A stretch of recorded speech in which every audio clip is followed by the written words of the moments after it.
Hello, everybody. My name is Ian, and welcome to Comedian MTG. What I have for you today is I was able to jump into the commentator booth during Tier 1 Con and cover one of these semi-final matches. So I clipped that clip from Tier 1 Con with the permission, obviously, of the purveyors of the stream, and I have that clip for you here today. If you guys enjoyed this, remember to hit like and subscribe, and if you want more content like this, check out patreon.com/comedianmtg. Giant thanks to the guys over at Tier 1 Con. I had one of the best times of my entire life, and I am so happy to have participated in Tier 1 Con. Let's check out the match.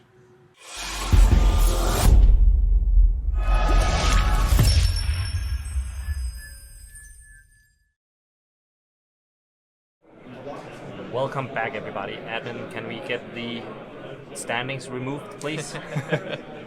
So, Ian, we have our first semi-final pot ready. It is Sig Robot, the real Gustav, Micro Monkey, aka cEDH TV, and Kaka. Yeah. So, what is your thoughts about this? I'm not sure what Kakaf is on, but I believe it is TNT, if I remember correctly from last night. Yeah. So we have Sig Robot on Codie. Yep. Gustav on Ikra Kraum. Yeah. Yep. And Micro Monkey on Sisay. Yeah. And Kaka possibly on TNT. Yeah. What's your take on this pop? Knowing that Sig Robot is going first. Yeah. So that is by far the definition of the early game right now. Codie, for those who haven't seen it in this tournament setting, there's a reason he's in first place coming into this thing. The deck is blazingly fast. People underestimate the interaction all the time.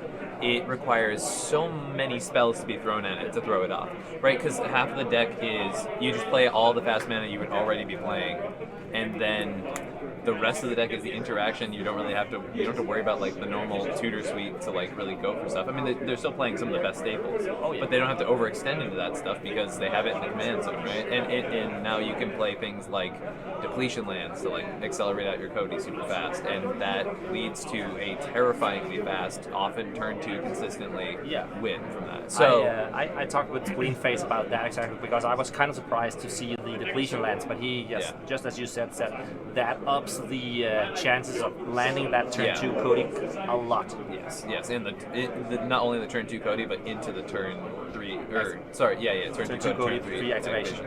And it is very consistent, terrifying also. So assuming that deck doesn't have interaction will be a major mistake from these players. Oh yes. So I think for the TNT players and Mon specifically, keeping those much more interactive hands that respect the fact that Codie is there. Gustav's list is also incredibly explosive. Okay. For those who haven't seen it, he top forward the Playing with Power webcam tournament with it, so that was a live match people could watch. He's currently 12-1 in the Playing with Power League on this list. That's impressive. So it's Turbo 12 Citadel. And 1 is an outrageous win it is a ridiculous win percentage, and he's just been winning and winning and winning. Wow. It's insane. It's on Turbo Citadel, it's on Turbo Ad Nauseam, and it just, with Ikra in the command zone, you get to do some really greedy stuff and pop off really fast. Nothing beats Ad Nauseam from 70 life. It grinds well, and it can pop off as quick as Codie can. So, I mean, I believe his last match he just won turn 1. Wow. So, turn 1. Yeah. That's, wow. So, I think the burden of interaction, unfortunately, is on the players going 3rd and 4th, which is tough. However, Gustav is also a responsible player, so I think if Codie comes out speeding out of the gates, I wouldn't be surprised for him to play responsibly around that as well. So makes sense. So then we have Micro Monkey or cEDH TV. Yep. That's the 5-color Sisay. Yes. So do you know what kind of build that is? I've seen several. I believe he has dozens of versions of this deck. From what I was seeing yesterday, it was one of the slower versions with the tutor chains kind of going up, more the generic value one. But Mon's done it's not Giganta specifically, but he's done a lot of work with Sisay. It's a strong archetype if you are a confident pilot, and I believe that's his main list by far. So. Okay, and last player is Kaka. So if I'm mistaken, chat, please correct me if I'm remembering wrong here, but I believe it was TNT. I think it's just no Scepter, just classic mid-range. Console. So with that knowledge of the 4 players and the seeding, who's your pick for the win? Oh, that's tough. It's unfortunately it's really hard to go against someone who is in first place right now, playing a very good deck. I on a personal level, I have to say Gustav because he's a close friend. He's someone I've watched come up from the very beginning.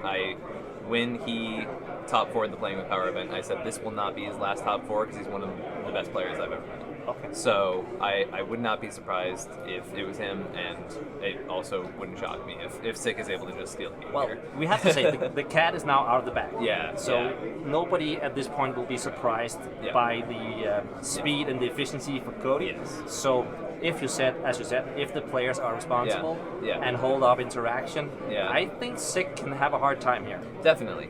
But on the other hand, Sick is also a really good player. Oh, and I think for that's, sure. as much as we want to say like Codie can be disrupted pretty early, and it's a deck to be underestimated, in the hands of a pilot like Sick Robot, it is terrifying. 100%. Yeah.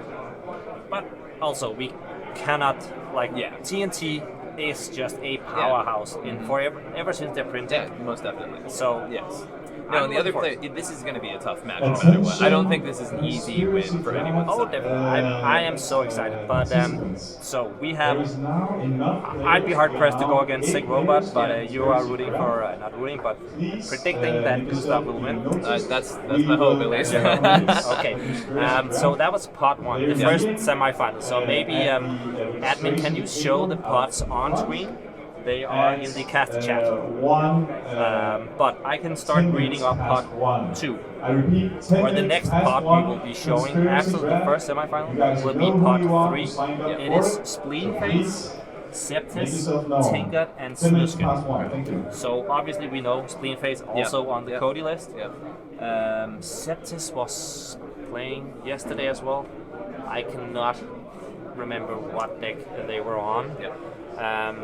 Haven't seen Tinkat play all weekend. I know Snuska's on at least. Okay, and that is the Kodama Silas. Yeah. He's been literally since Kodama's printing has been piloting that deck.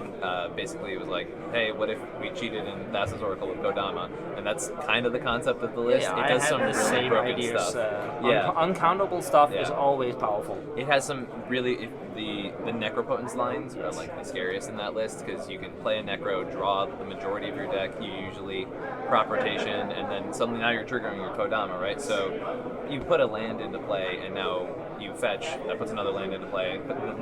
Now you have like 6 mana for instant speed stuff. You're cracking your Emergence Zone. It's wild when you see that line go off, and it's just insane to watch. I played around with the deck for a few weeks, and one of my favorite things was landing Kodama and then landing Silas to cheat in my Necro. Yep. That is nobody ever counters a Silas. Yeah, right. And then whoop, surprise Necro. I played it in the MLC for one game, but I was doing a lot of testing with it beforehand, and Merv was talking to me about this list, and he goes, you get to the point where people start countering your talismans because they're worried about it being a Thras' Oracle. It's insane. Any deck list running power? I would be surprised if we didn't see some time twisters. Yeah, it has to be. That is the only power allowed. Yeah. So Yeah. But it is also very good in this format. Yeah, it is. It's a powerful card, and I assume if we have at least one blue farm player in the top, right? Tremnick, right? So and we have 2. Coldkill as well. Oh yes, that's right. No, I would assume they were definitely playing Time Twister. 100%. So Adam MCG, is there any deck list? I think I was told that the deck list will be put up, but I will not promise anything. Tauren, I am unsure what deck they are on, but let's take a look on our third. If we get the time to show a third semifinal, it will be part 2. Beralen, I'm not sure how to pronounce that. Coldkill, Imp, and Meraxes. So again, I do not know what Beralen is on. Coldkill is on blue farm. Right. Don't know what Imp's on, and do you know what Meraxes is on? Meraxes has been a first sliver player, and I'm pretty sure it hasn't deviated from that. No, it makes sense. And maybe you guys even know, because you just had an interview with him. We didn't hear what was said, so maybe you guys could tell us. So, it is hard giving predictions when we don't know all of the decks. At the ground. So we are asked how stacks performed this weekend. I didn't see a lot of it. So the weirdest part about that specifically, we have one in the top 16 right now, which is the Winota. Playing Winota, the other version of that. And it's, apart from like 2 Winota decks, I did not see a lot of stacks, which is, I made a couple predictions in my deck list and stuff preparing for the stacks matchups, and there weren't near. A lot of mid-range as like the alternate to Turbo Nas, and then a lot of Turbo Nas. Yeah. We do love going fast in Europe. So I'm told the tournament is on Kinnan. Oh, okay. I feel like there's always one. There's always one Kinnan. Yeah. Always one. And we have a Paco fan in the chat. So, there was 0-star in featured pots. I am not sure what that is a reference to. Yep. But, admin, can we get a check on where we are in terms of starting? I know that a while ago it was set 10 minutes, so we are close to our first semifinal. Yep. Okay, so they are on cam. Okay, so they are just sitting down, they're not shuffling yet, so we are still a few minutes out. But we can do a live look-in so we can see when they will get there. So, chat. Any questions for Ian or myself or anybody? Someone said one person was 103. I know that Adam from Playing with Power was on lower win grades. And at least after round 2, he had 2 draws. That's about right. So interesting thing to mention about the format. These the standard rounds are 75 minutes, right? Yes. Which is I believe we talked about these with webcam tournaments before. It's not the healthiest meta for stacks. When you're playing something like Winota, which was able to perform pretty well from a number of players, that is proactive stacks, right? You're still putting threats on the board. You can kill people as early as turn 2. You did that to me. That is true. I forgot about that. But that one doesn't really feel the pressure of the clock as much. I was thinking about the first semifinal rounds that we took like almost 3 hours, right? But in general, stacks it's tougher to play in a 75-minute round. So yes, it is Mons on the lower right. Lower right. Yeah, if you guys notice, Mons is a very interesting shuffling technique there. It has been approved by a judge, which is totally fine. But triple sleeved in top loaders, so picks up a deck box and pulls them out. It's super fun to watch. So you get a question. Would you have played another deck knowing the meta? It's tough. I coming here this weekend, I definitely was flip-flopping between decks, but I said, you know what, I'm going to leave all my black at home. I'm not going to play Turbo Nas. I'm not going to play anything. Literally, I left all my black duels at home, and I was like, I'm just not. I just didn't want to do it. And it was because, ironically, as politically as a player, I don't do well as like the Codie player, who's like, you know what they're gonna do, and it's very hard to obscure what you're doing. No, I'm not a threat. Yeah, exactly. It's hard to do that with something like Codie, right? But yeah, I think I probably would have picked a different deck because people's reaction to Paco was a lot stronger than I thought it was going to be. People get really scared of being hit with Paco, and it was an emotional reaction, I think, for a lot of people, and especially because there's a lot of table politics, which you saw in the feature match, where you can say, like, I had a player dead that whole time for like 3 turns in a row, and I was like, it's actively bad for me to want to eliminate you from this game at the moment. Exactly. And I don't think a lot of people are... they just don't like that mentality, I think. And so Paco got a lot more hate than I think I was ready for. So I probably would switch it up. There's also, as you said, this element, if you're not that experienced in cEDH, seeing an 13-13 angry dog coming at you like I gotta deal with that. Yeah, exactly. But as in all Magic formats, your life total doesn't really matter until it does. Yeah. But no, at the end of the day, though, it was really fun to play. It's a really fun deck, and I think I got some bad breaks in the tournament, but I still would happily play it in another tournament. It's a really fun deck, and it can be really powerful if you get your engine going. And it's a lot of fun. Yeah, it's a lot of fun. So, Rimmer May Cry, welcome. He's asking, how has Copenhagen been outside the tournament? That implies I've been outside of this Well, I was told that you were outside at least from 2 a.m. to 5 a.m.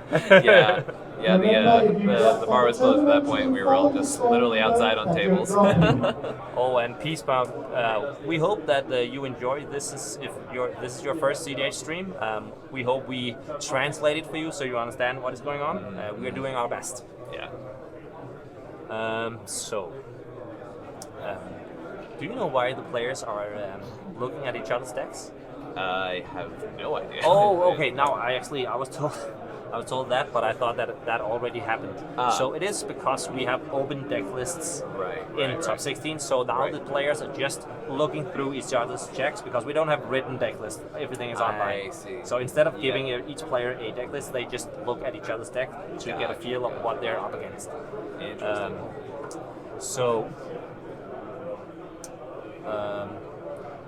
Is there... Okay, so we got a request from chat to see the entire top 16 again, admin. So if you can put that up on screen, then I am sure somebody will be happy. You look like Ivan someone. Yeah. So yeah, this is our top 16, and this is the top 21. The red players unfortunately didn't make it on breakers, that is rough. Yeah. That's a rough feeling. Yeah. Again, I gotta shout out Jeppe, my friend. He has, I want to say, less than 15 CEDH games under his belt. Wow. Yeah. Wow. Started playing like last year. I played Legacy with him for like 10 years, and I convinced him to give cEDH a try. Yeah. And not even that. I convinced him to change deck last week, and I think he has like less than 5 reps with it. That's insane. So congrats to Jeppe for almost clinching top 16. Yeah. It's pretty impressive to be able to really just pull it out like that. Sometimes people just do surprising stuff. Oh, so people are saying you look like Ramsey from... That is not the first time I've gotten that comment, and I don't know how I feel about it. That's It's not a great one. No, it's not a great one. What was the tiebreak for those 7 points? You can see it on screen now. And thank you, Peace Bomb. Yeah. So for anyone confused by that first column qualifier there, their win percentage is how many games they actually won, right? And I believe when it drops down there, that is the fact that they got a bye. Yes. So the bye actually brought them down that one level, which is why you see people with the same amount of points only have like a 25% win rate, because technically speaking they only played 4 games, right? And that was why those qualifiers there. And then the opponent win percentage, classic breaker results, right? Which is why we get that in that last column there. Precisely. So I am told that there's a short delay due to some publication of deck list somewhere. That is what is delaying the match right now. Yep. So we'll just shoot your questions at us, and we will answer them as well as we can, so we can get the chat back up on screen here. So a lot of rooting for Gusto and some for Mons. I love to see like each player have their fans in their chat, and I love to see that. As far as the points, it was 3 points for winning a game and 1 point for a draw. So that's the only time that people will be awarded points for the games. Yes. Yeah. So yeah, the event, not a proxy event. No. However, playtest cards were allowed a certain amount of. Do you know the amount? I believe it was a list of 36. Okay, so cards. 36 cards. So for example, these are the playtest duels. Yeah. If you go to the Tier 1 website, there's an explanation why we did this. Yeah. Nick and Mess has been in here explaining why we did this. Yeah. I cannot do their explanation justice, so either go It's watch there. the VOD and or go read it on the website. There are not prizes per se for the outside of top 4, but we have been doing giveaways all weekend. All the players that participated in all 5 rounds of Swiss was in a raffle for a limited print of the Jewel Lotus art. Yeah. That is pretty beautiful. Yes. It's a beautiful art. If there's anyone to give away, especially for Commander players, right? Yes. Like you gotta love that. Exactly. And it is not that much fantasy out there that you don't want to have it on your wall. It is just a nice picture. Yeah, it's a picture of a beautiful gem. Right? Exactly, right. Yeah. Oh yes, Mons is quadruple sleeving, so there's inner sleeves, regular sleeves, the outer thing, and then top loaders, I believe. Oh, there's 4. Oh my goodness. Yes. Yeah, I mean, if you see the deck, you understand why it is, because every single card in there is beautiful. I'm kind of jealous because my foils are all curling now. Oh, I'm like, well, I should listen to the Mons. Nothing can curl them. Yeah. a person ripping the card in half probably couldn't curl it at this point. You can't break the top loader. Yeah. So yeah, for the playtest cards, it was all of them were reserve list except for Imperial Seal, yeah, which is pseudo on the reserve list. Yeah, ridiculously expensive. Yeah, it's so funny that is a card that we can easily have reprinted at any time now and stop it being like comically expensive. It's like, hey, yeah. Okay. Tokyo Curl City, so they all are talking about Japanese players quadruple sleeving as well. I remember back in my days when I watched a lot of competitive Magic, there was this, I believe it was a Japanese player also quadruple sleeving, and you could just see the deck just was like a good solid double height of the opponent's deck. Yeah, I played against a guy in a modern tournament who had foil Jund, right? So the deck was probably like $5,000-$6,000 at that point. And he put it down on the table, and I was like, "Are there 60 cards there, man?" Because it was triple sleeve, but these were like the sleeves had the thickness of this playmat here. Wow. You can't see it, but it was insane. And put it down, and I was like, that is only 60. You're telling me. So our players are resolving mulligans at this point, I assume. Yeah. Yes. Seems that everyone has their it looks decks. like we can jump in here. Oh, wrong button. Hi guys. So now you can see players and decks. And their records. It's very cool. Okay, so I'm excited to see Mons' deck work. I really hope he gets the opportunity to tutor out some nasty cards in this, because I've always loved the Sisay deck, and I know it recently suffered pretty badly to Opposition Agent. Yeah. But I've seen a lot of Sisays today, and even post printing of that card, and I'm excited to see it work. it is also a very appealing card to the Commander crowd. Yeah, It cares about legends. It's 5 colors. It's not. It does a lot of stuff. Yeah. It's funny. One of my favorite. I believe actually was playing against Mons in the Nexus Super League, and I was able to steal his Sisay in my Dawnmaker Thrasios deck, which has all legendary combos. So like I was able to grab Zerda and my Gaia's Cradle, and I was like, oh, this card's great. I just want to pat myself on the back here for I'm correctly remembering the TNT from Kaka. Okay, so. Wait, was Kaka in the feature match before? I believe Was he on the during last my round? Was it your round? Could be. I'm not sure if I'm thinking of the right player, but he was also playing TNT during my round. I mean, I don't know if anyone checked. I believe watched a lot that of is Magic. him. Yeah, I believe that.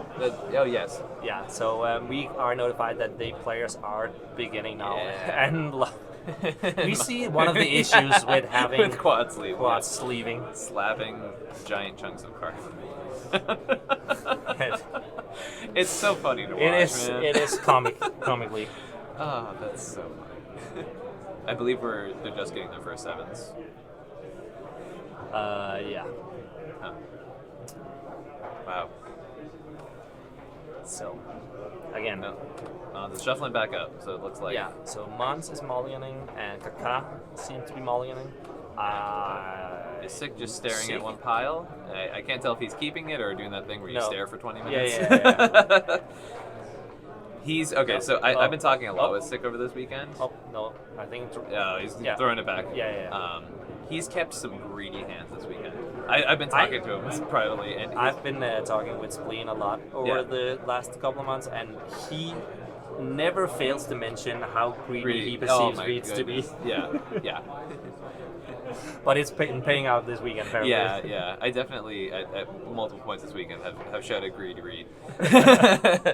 It's insane, some of these hands, but they can work with Codie. Yeah, we saw he kept like a no-lander with Jewel Lotus at one point, and he was like, yeah, if I draw one land, I have enough rituals to activate it on turn 2. I was like, what do you mean? Exactly.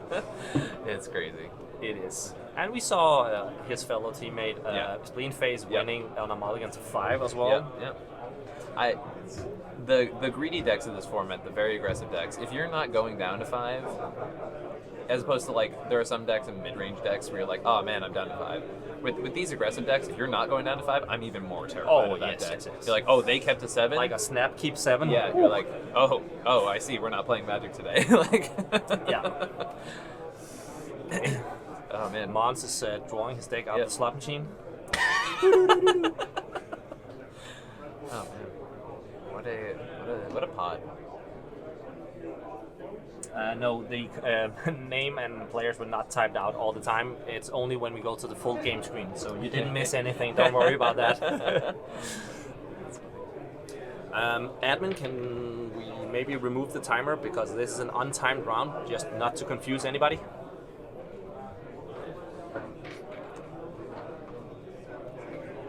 So I didn't. As I said, I'm pretty sure I got to play against Kakab, and Yes.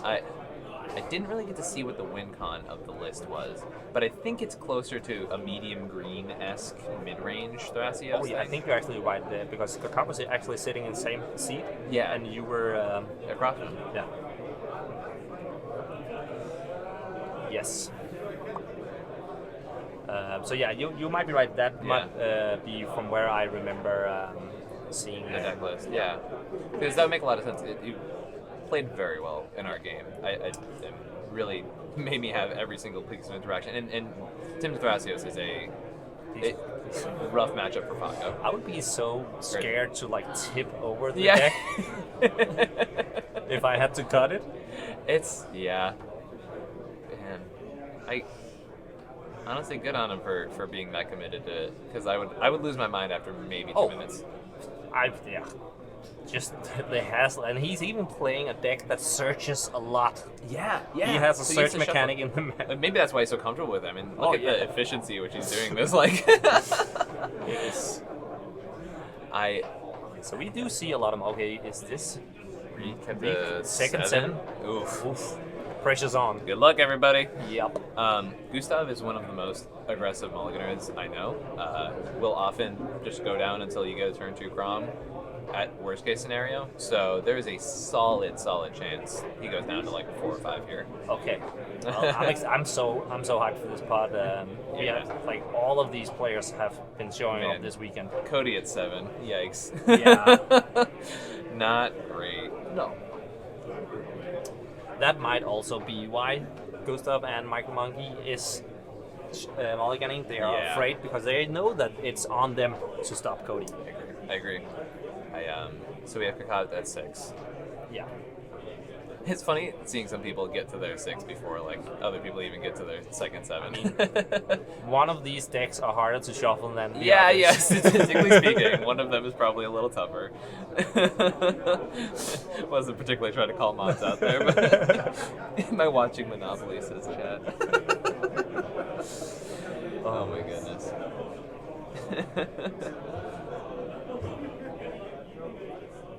Someone in the chat made a reference to it being an ATM, and that's not wrong. A lot of the cards are expensive, so they're just pulling out $100 bills. Yeah. It's a beautiful deck. It really is. It is. I'm surprised Mons hasn't gotten the new version of Sisay. Maybe just a preference thing, but Yeah. I think the new version is really beautiful. I am an original printing kind of guy. Yeah, fair enough. So But you're also an old border guy. Oh, so yeah. It's like, I don't know. I guess, yes. I am. Old border is aesthetically pleasing to my Yeah. I think they've done a fantastic job with those old border foils. Definitely. And they found out how to get old farts like me to spend money on products. Yeah. Jukebox, this is live. Yes.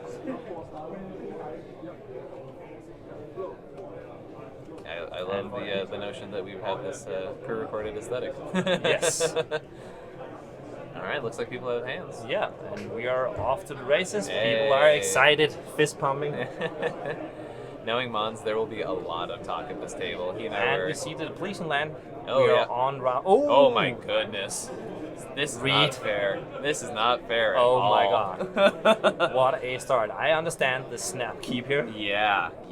Turn 1 Codie with the depletion land. For those who don't know, these lands, they tap for 2 mana, come in tapped, and then they sacrifice themselves after the second usage, so when the counters leave. Exactly. So, on. what you should be watching out for is a Codie activation and the casting of a single mana spell. At that point, Codie is able to get Profane Tutor and combo off 95%. Turn 1 Monkey is Recommend. usually a great play. I but feel like very slow here. Yeah. So knowing Gustav, he's got free interaction. I don't think Turn 1 Ragavan is exclusively something he would Flooded keep. Strand here from Mons. Yep. I believe that is. Yeah, I am Flooded not. Strand. Yeah. Okay, so That's like the one of those Okay. I know. I had someone play an expedition against me earlier this weekend, and I was like, "This is the third time I asked you what card that is, and I still no idea." They all look like shiny piles. No, Elves of Deep Shadow. Also Deep Shadow. Oh, this feels so slow. Yeah, this could be over before it even started. I am a little terrified for this. Same mod. here. Same here. Oh my goodness.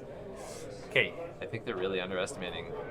Yeah, I mean, obviously, Sig needs to produce 2 extra colorless and a black mana, or whatever color He mana. just needs to get up to a Codie activation. A lot of the time, you can. He needs to cast an instant or sorcery. Right, 1 mana instant sorcery, and a lot of the time it doesn't. The instant sorcery you cast helps you get there. So either you get something like untaps Codie and fixes the mana, so you go grab Bring to Light. I don't think he's on the untapped version though. He has a couple. So Okay. he was one of the first people to do like Claim the Firstborn specifically, because that one actually allows you to like grab your opponent's stacks pieces and things like that. Okay. There's a much more untapped focused version, but his is much more. So I That's believe one that of is a the volcanic bulk, island. Yeah. Simian Spirit Guide, and there we go with the There we Codie go. activation. Yeah, this is the thing, This, right? this could be over here. Yep. I mean, if he has the nuts with the probe Yeah. here, probe is the nuts here. Probe, Dark Ritual. Yeah. There's so many cards that are just game. Burnt- Burnt oh, Offering. the actual nuts. The actual nuts. Oh my goodness. Okay, this could be Yikes. over now. Oh my goodness. Burnt Offering. So not only is Sick able to go get this Profane Tutor, but now the downside of having Codie in play is completely gone. And which he is gets to make red mana or black mana. This is degenerate. Yes, it is insane. Oh my god. Oh, This game's over before it started. Yeah. I mean, let's hope that you were right on Gustav I- keeping free interaction. Because I mean, I legitimately have him on recording saying, "Oh, I don't keep a hand with the turn 1 Ragavan. Come on." So Okay. Well, so if anyone's curious why the 0 mana artifacts being flipped over are not going to count, it's because of the way Codie's worded. It only works for instants and sorceries, exactly. and it is not cast immediately. So Sick actually gets to take his time here and cast the Profane Tutor at some point this turn. Yes. Because Profane Tutor is the only target. Right. Yeah, Codie go burr, says chat, and I can't help but agree. Alright. Yeah. Wow. And if you were paying attention to the 80,000 cards flipped over here, you could probably tell what's in his hand. I am not. Yeah, no. I am just waiting for the Profane Tutor. And there it is. There it is. And we already saw Yeah. the Adnos. Yeah, so now that whole pile gets shuffled back in. Yes. Reed has a really interesting way of shuffling. I don't know if you've ever seen it. He like puts things on. It's like a half riffle shuffle. Yeah. And he like stacks them on top of each other. It's a very unique shuffling method. Okay. So let's. All right, this is. So I don't know what mana he. Okay, he's getting dice now to represent black and red mana. Yeah. So now we're gonna be able to find out what specifically. Okay, so 2 red, 2 black. So yeah, he had he already had a red. Oh, mana, that's yeah. And then he Okay. added black, red. Gotcha. Yeah, I was about to say the same thing. Oh, Mox Diamond coming down. That's And even we see better. Profane Tutor here, and let's see if your friend Gustav had. Oh. Egg. Oh. The mind break trap. I love it. I no. No. The come blast here? on. Do we see the blast here? Blast. You had it all. Oh Reed. my goodness. This is insane. Wow. Yeah, you see the defeated hand motion there Yeah. from Gustav. Oh, the other players didn't respect it. That's insane. Wow. I mean, this is over. I can't see a scenario in which he doesn't win this. That's heartbreaking. Truly is. I mean, there will be enough mana for a dark side post Nars, right? And not that dark side is great here, but then ritual into something. Yeah, it's man, that's so disappointing. I'm so hyped for the Mind Break Trap. Man. Yeah, wow. I mean, Mind Break Trap is picking up speed, but it's historically not been favored in cEDH. It's just funny because Gustav is the reason I'm playing it in my Paco and Halden list right now. It's just it does enough, and in the format where you want as much free interaction as possible because there's a lot of pressure on the board, you know, it does work.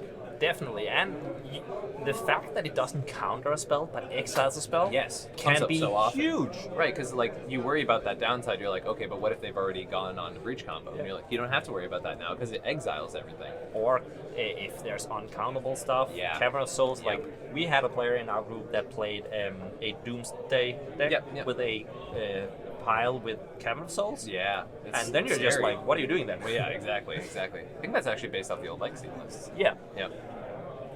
Okay, so we have Adnos resolving. Yes. Obviously, Force was a bit rough, but from 40 life. No, it was Thoracle, Dockside, sure. All right. But this deck, the CMC without Ad Nauseam in the deck is less than 1. Yes. So the odds of this not working here are considerably lower. Yes. And I mean, as we're going through here, you can really see the sheer amount of interaction and speed. Yes. This is just interaction and mana. Yeah. Exclusively.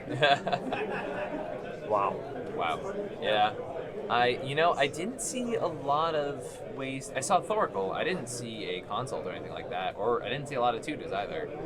So I know there was Mizzix's Mastery. I don't. We did see consult. You did see consult. Oh, then this is hard.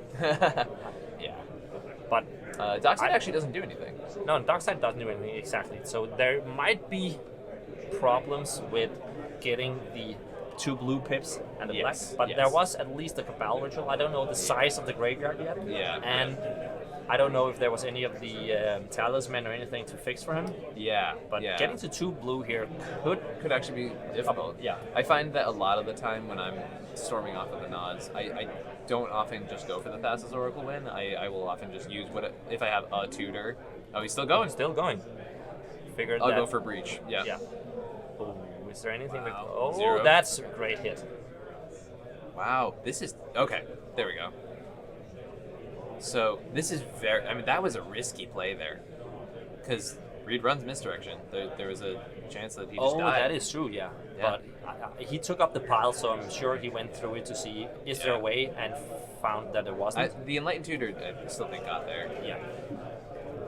Going up to 6 mana, so that's the Spike Feeders token there. It's a 6 black floating, 2 mana of any color. I mean, the Lotus Petal was enough to now just jam now for we have console. Yeah, exactly, and we see it here. I believe some joke about Kraum there. Unfortunate. Yeah. Mrs. Mastery and the new Thras Oracle. Says chat. And console, and I think that's a thumbs up. And Wow. Codie doing Codie things. The mid-range deck's not holding up interaction here. I The think fist it was bounce here. No, rough. I agree with you here. Yeah. As we talked about in the pregame. Yeah. When the Codie deck keeps a 7, you gotta respect you mull it. You mull down. You have it. It doesn't and matter. And Gusto, to your he did have the interaction. Gustav, right. He did exactly what he needed to do in that scenario, which is be able to develop your own board, but have something to respect the Codie player. Yes. And the other two had something. I mean, they must have had something coming down. All right, so we had a Draenith coming down.